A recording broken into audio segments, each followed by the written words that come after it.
Hello guys, welcome to another lecture in this course. In this video, we shall be looking into NumPy library. And NumPy works well with numbers. So in machine learning or even in artificial intelligence, when we are analyzing our data, in most cases our data is always in a numerical value. So when we are analyzing this data, it is better to make sure that we use NumPy so that we can be able to manipulate our data well. Either sometimes we want to manipulate our data or to plot some graph or to move our data from one dimension to 2 dimension or to 3 dimension. So in order for us to manipulate the data the way we want, we have to make sure that we have a deep understanding of NumPy library. In this video, I shall be giving you a brief overview on how NumPy works with Python.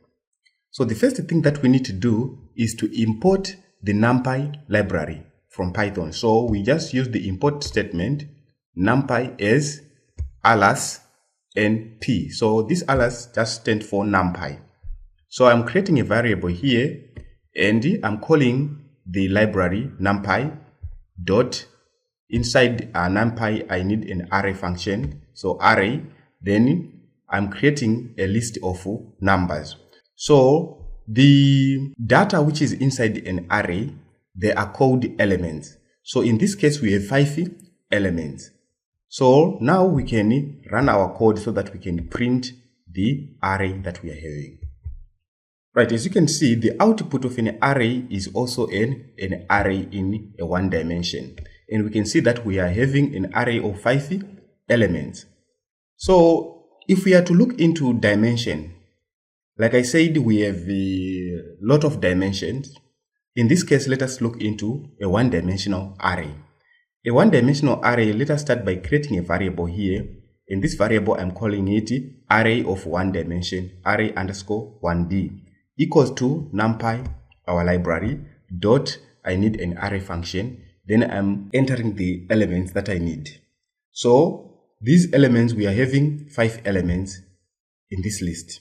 Then we run our 1-dimensional array, as you can see. So this is a 1-dimensional array. In another case also, we can create a 2-dimensional array. In this case, we have created a variable here equals to our NumPy library dot our array. So when you're creating a 2-dimensional array, it means you need 2 rows. We open a square bracket, 2 square bracket, we open a square bracket, then we open another square bracket to put these elements, these 5 elements, as you can see, of even numbers. Then we separate it with a comma to create another array of elements, of 5 elements here. This is just the odd numbers that I've put in place, which are 5. Then we close the square bracket here. And this will give us a 2-dimensional array. And we can actually see that 2-dimensional array is nothing but a matrix with the 2 rows and 5 columns. Now, what about a 3-dimensional array? A 3-dimensional array, as we can see, we're having an array of 2 dimensions that you can see here. And we're having another array of 2 dimensions that you can see here. And these arrays, they form what we call a 3-dimensional array, as you can see here. Let us run and you can see. So this is how we create a 3-dimensional array. And if you want to identify, for example, you're having a certain data set. In the data set that you're having, you want to see this data set is in which dimension. For example, here we have created a 1-dimensional array, a 2-dimension and 3-dimension by adding this function or this method, any dimension, which stands for number of dimensionality of a given array. So if we run this line of code, it tells us that this one, it is a 1-dimensional array, 2-dimensional array, and 3-dimensional array. So if we're having anything or any matrix that you have formed or any data set that you are having, and you want to check this data set is in which dimension, you just add a method or a function, any dimension, as follows here. Right, let us see how we can access elements inside an array. Since I said that when you are analyzing or manipulating data, in most cases, we are dealing with numbers. Numbers, and these numbers, they have a different meaning when you are interpreting this data. So, we want to access an array element in one-dimensional array. We are going to access by using an index. So, in one-dimensional array, we need to access element which is on index number 0. Let us run. So this is our array in one-dimensional array, and in this array we need to access index 0. That's why you can see that there's 2 here.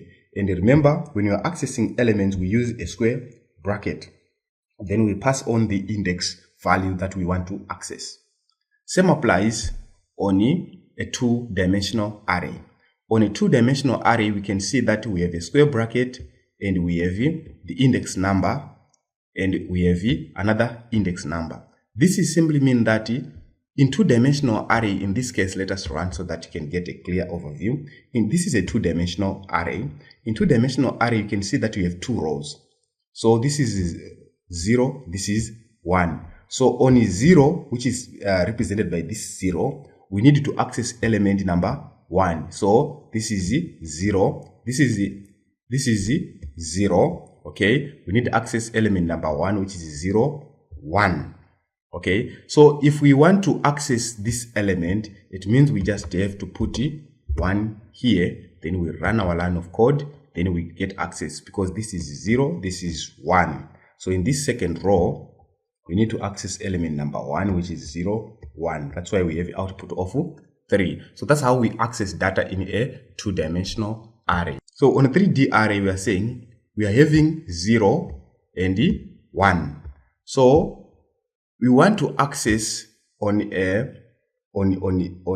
0, which is this part. On this part, we need to go on index 1, which is this part.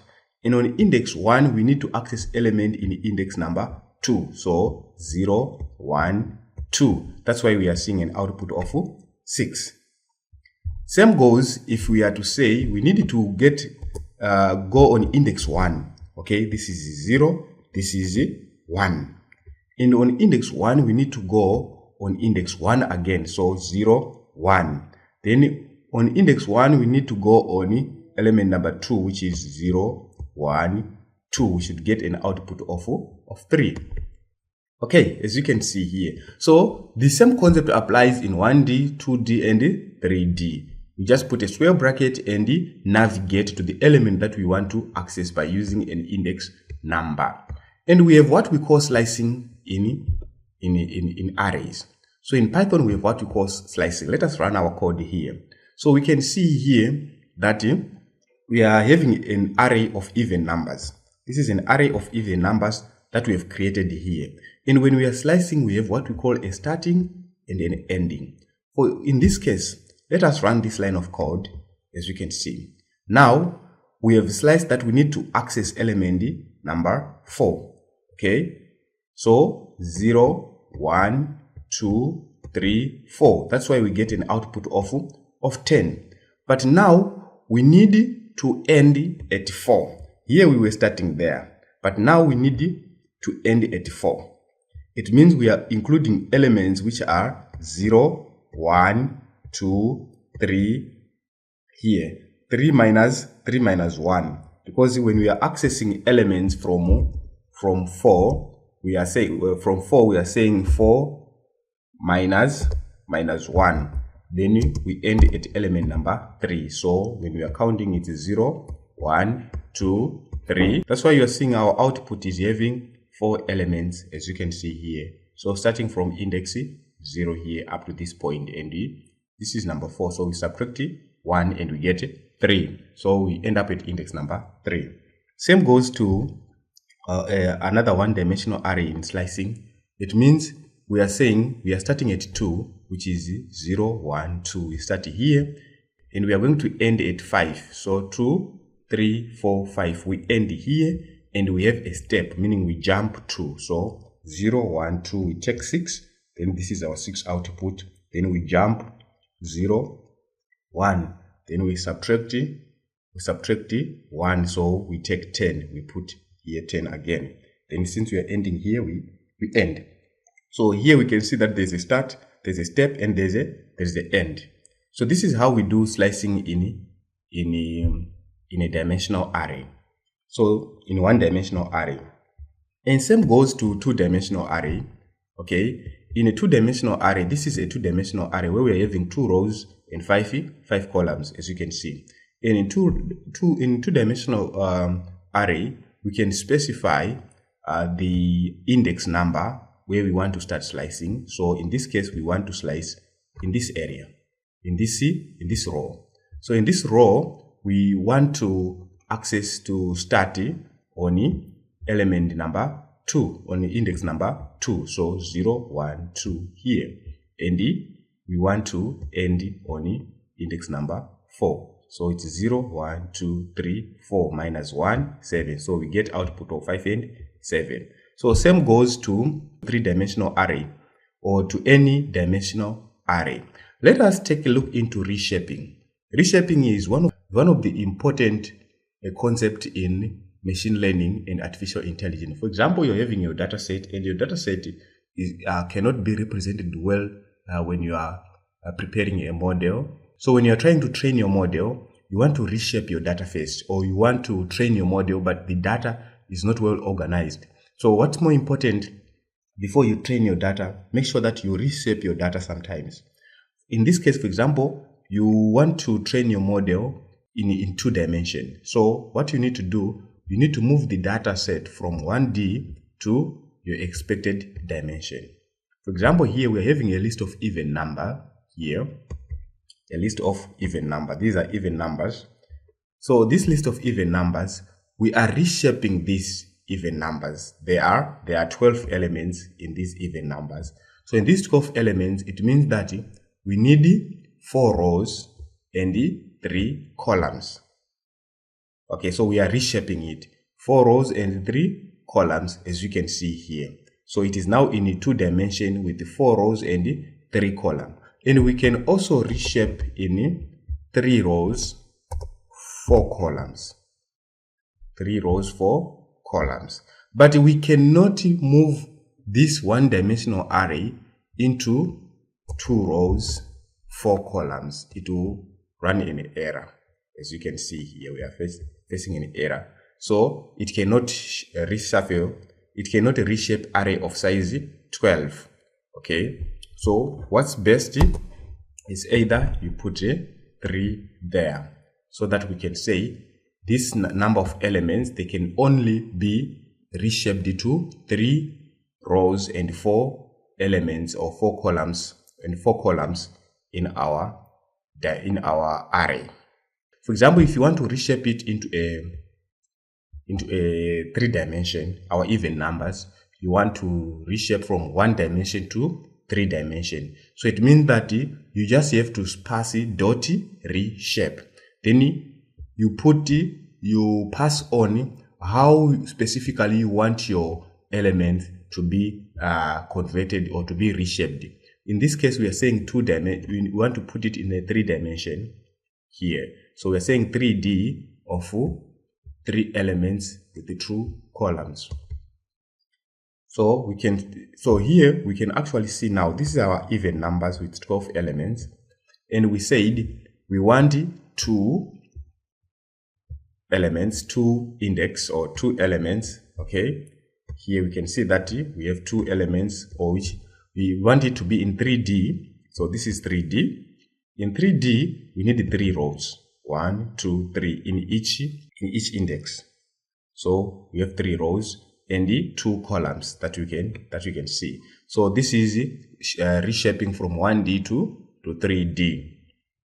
And lastly, we can join the elements.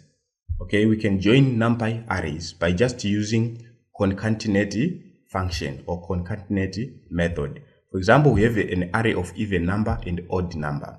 So we can just join by using this word concatenate. As you can see here, we have actually joined this array. Now, let us search for some elements inside an array.